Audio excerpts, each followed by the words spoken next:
Jaya, let's talk about collective, the neural pathways that we create together as a human race. So imagine when we go into the collective consciousness, right? The collective unconscious or the collective conscious, it means that we have our own neural pathways, our own neuronet, right? The wiring of our brain that we can identify here as an individual. And then we have our stomach, our feelings and emotions accumulated over time that create like our stomach's brain.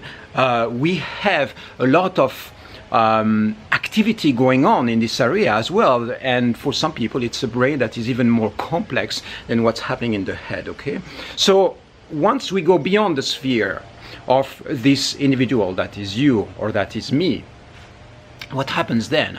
We enter into the field of the collective, and you can have different collective fields. You can have the family, you can have a group of friends, you can have a nation, and then you have the humanity as a whole. You have different religions, different systems. But basically you go back to this collective. Imagine that right now we are looking at the collective of the human consciousness, right? And so once you enter into that field, the fact that we don't have really a physical body that says, oh, here, this is humankind, doesn't mean that it doesn't exist. There is an accumulated history, there is an accumulated set of experiences that basically creates a certain frequency or the vibration that is being sustained by groups of people. It means that you arrive somewhere, you arrive in a new country that you never visited before, eventually you're going to start embedding or receiving the codes of how these people behave. And you can go like, okay, it's just transmission from person to person or from group to person, and it's actually something that is based on the brain activity of this human being. So you can imagine that there is a sphere of consciousness that is not physically incarnated, that is not incarnated in the form of books or objects, that is out there in the field and that is supporting human evolution, and that this field of energy, a little bit like an invisible network of consciousness that is still based on an electromagnetic frequency, that we can tune into that frequency and tap into the collective.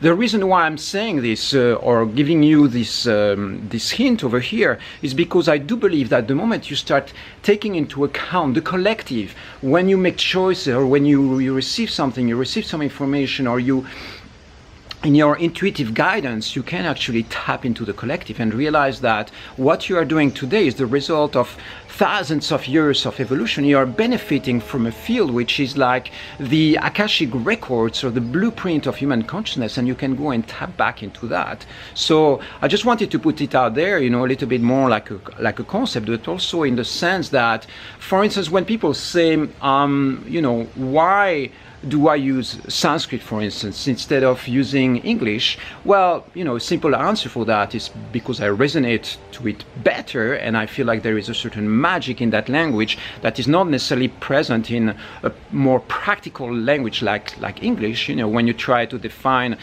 names for the divine in Sanskrit, you have thousands of names. It's a language that has been used for that a lot, for mystical concepts and ideas. So when you use English, you're going to tap into a certain frequency that is more like the worldly life. There is poetry, there is beauty in it, but when it comes to mystical concepts, there is much less richness to it. So why am I saying that? Because you can also explain it from the place where, because certain words or certain concepts or a certain frequency has been anchored into human consciousness and used a lot into the past, you can go back and tap into this invisible, energetic and architectures of the mind, where literally it's like a neural pathway or a neuronet that has been already established in the past, and you can go and tap into that consciousness and start downloading codes from that sphere. It's very different if I go back into the sphere, for instance, of Sanskrit and activate that and bring it back into creation and into incarnation to my field, or if I go into the English language and try to divinize that language, for instance, which will require a certain effort because it depends more on myself. Okay, whereas if you have a vehicle, you know, that has been used for that already over thousands of years, then you go and tap into that. It's a technology, it's an energetic technology that is already existing, that is trained or that is activated to bring certain qualities in your field. So if you tap into the field of the collective Sanskrit and you imagine that that sphere is still active in human consciousness, it is active in human consciousness because it has been activated and practiced and trained by human beings a lot before.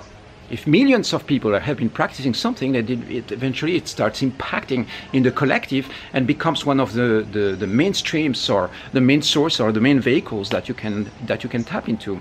This is why, you know, keeping in mind the collective is an important, essential aspect to remember. For instance, let's take another example. Do you notice sometimes that it's actually, even if you're an entrepreneur, even if you're self-employed, it's a little bit harder sometimes to work on Sundays. Why? Because most people are not working on Sundays. Most people are on holidays, or they are just relaxing or chilling with their families, and so it creates a certain field of energy. And when you tap into that, into the field of a city or the field of a certain space, you know, then you realize that there is a certain frequency that is being held that leads you to relaxation by limbic or energetic resonance with the sphere that you are tapping into. Okay, I don't have all the answers about this one, but I just wanted to put the concepts out there so that, you know, once you start putting that into your mind and realizing that maybe the field of the collective has a massive influence in your state of being, in your state of mind, and that sometimes there are certain spheres you can tap into, and that might explain why you make certain choices more than others. Okay? I hope this makes sense to you. I love you. I'll see you soon.